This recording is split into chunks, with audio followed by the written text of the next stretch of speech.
99కి అంట. 100 రోజుల్లో ఏం సాధించారు సార్ అంటే క్వార్టర్ 99కేనట.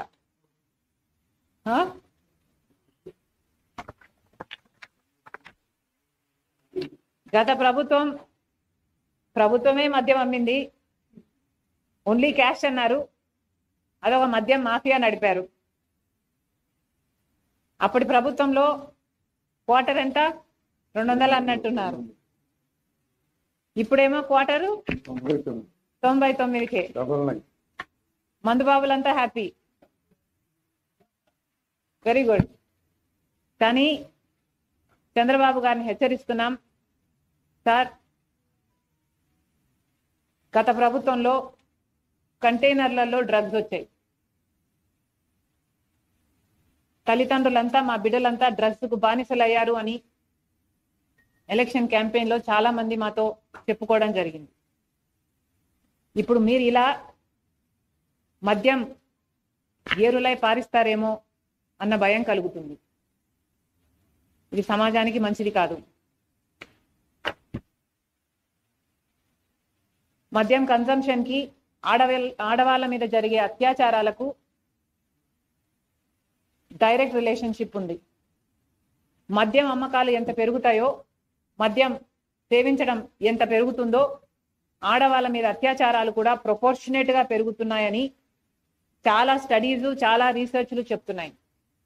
మళ్ళీ చెప్తున్నాం చంద్రబాబు గారికి, ఇదేదో బాటా సేల్స్ సిస్టమ్ లాగా 99 అని మీరు సేల్స్ ప్రమోట్ చేసుకోవడానికి చేస్తున్నారేమో, కానీ మద్యం అమ్మకాలని రెగ్యులేట్ చేయాల్సిన బాధ్యత కూడా ముఖ్యమంత్రిగా చంద్రబాబు గారికి ఉంది. షాపులు కూడా తగ్గించాలి. ఇంకేమైనా నేను కవర్ చేయలేదు? Anything you want to say? Chandrababu గారు చెప్పిన మాట, 100 రోజుల్లో మేము రాష్ట్రాన్ని గాడిలో పెడతాము, 100 రోజుల్లో మేము పక్కా యాక్షన్ ప్లాన్ రూపొందిస్తాము, 100 రోజుల్లోనే మేము అద్భుతాలు చేస్తామని చెప్పిన చంద్రబాబు గారు 100 రోజులు దాటిపోయినా కూడా ఇప్పటి వరకు సూపర్ 6 లో ఒక్క వాగ్దానం కూడా ఇంతవరకు అమలు కాలేదు. ఎందుకు సార్ అని అడుగుతున్నాం. మోడీ గారి డైరెక్షన్ లో చంద్రబాబు గారి 100 రోజుల సినిమా అటర్ ఫ్లాప్.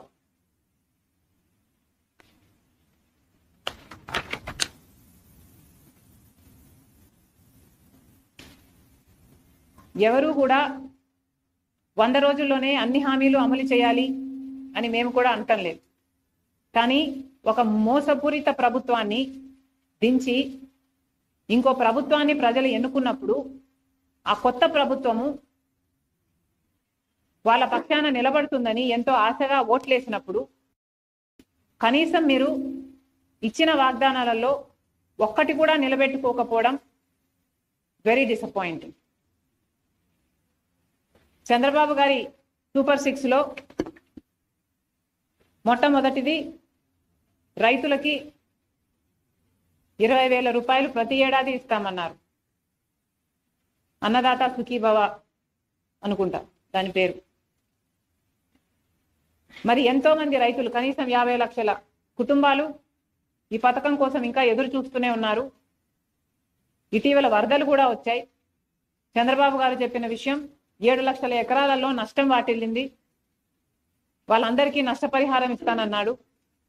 17వ తేదీ లోపల అది విడుదల కూడా చేస్తానన్నాడు. ఆ 17 కాస్త దాటేపోయింది. ఇంతవరకు ఆ నష్టపరిహారమే ఇంకా ఇవ్వలేదు. ఇక సూపర్ 6 లో చెప్పిన రైతులకి 20,000 రూపాయలు చంద్రబాబు గారు ఎప్పుడు ఇస్తారో ఇంతవరకు రైతులంతా ఎదురు చూస్తూనే ఉన్నారు. ఇది కాకుండా 20 లక్షల ఉద్యోగాలు ఇస్తామన్నాడు చంద్రబాబు గారు. 20 లక్షల ఉద్యోగాలు ఇవ్వలేకపోతే 3,000 రూపాయలు నిరుద్యోగ భృతి ఇస్తానన్నాడు చంద్రబాబు గారు. 20 లక్షల ఉద్యోగాలు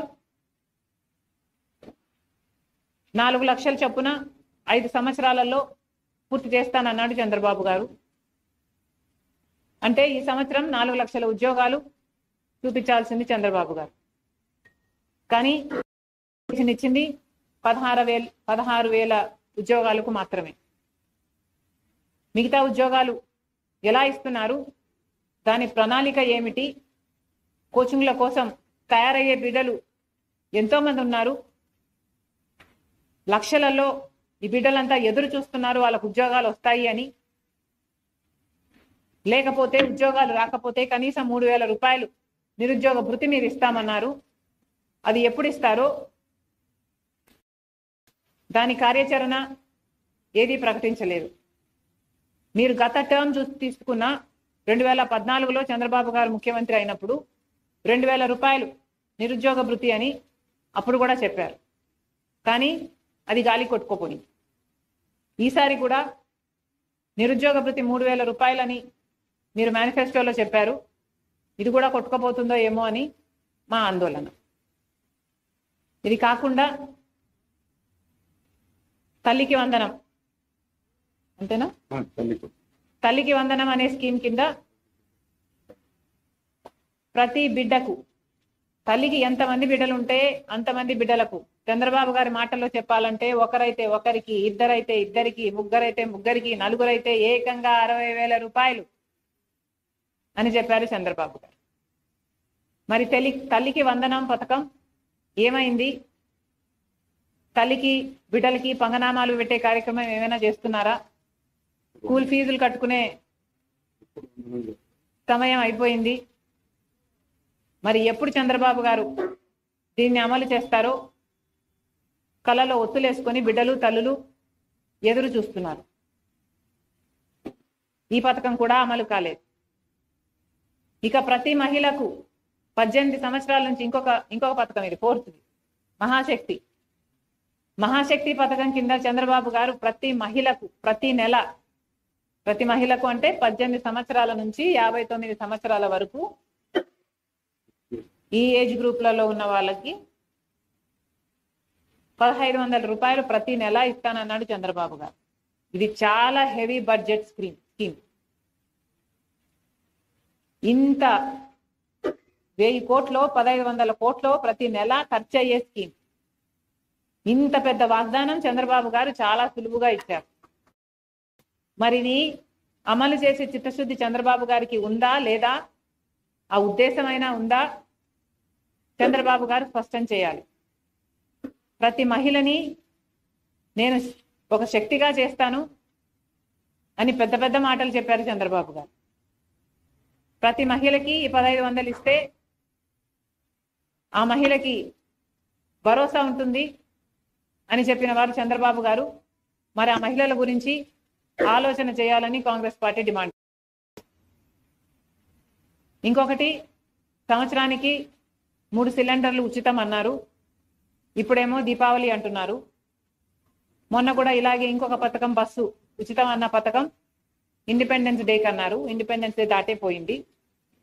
ఇంకా పక్క రాష్ట్రం తెలంగాణలో, కర్ణాటకలో వాగ్దానం చేసింది కాంగ్రెస్ పార్టీ, ఉచిత బస్సు వాగ్దానం నిలబెట్టుకుంది. మరి అక్కడ రోజుల్లోనే వారం గడవక ముందే పక్క రాష్ట్రంలో అమలు చేయగలిగినప్పుడు మరి చంద్రబాబు గారికి ఇక్కడ ఇంత చిన్న స్కీము, ఒక 250 కోట్లు చేస్తుందేమో ఇది, ఇంత చిన్న స్కీము అమలు చేయడానికి కూడా 100 రోజులు సరిపోలేదు చంద్రబాబు గారు. ఒక మహిళ బస్సు ఎక్కితే ఆ బస్సు ఎక్కిన మహిళకు ఉచితం ఇవ్వడానికి ఇబ్బంది ఏమిటో, దీనికి ప్రణాళిక ఏమిటో మాకైతే అర్థం కావటం లేదు.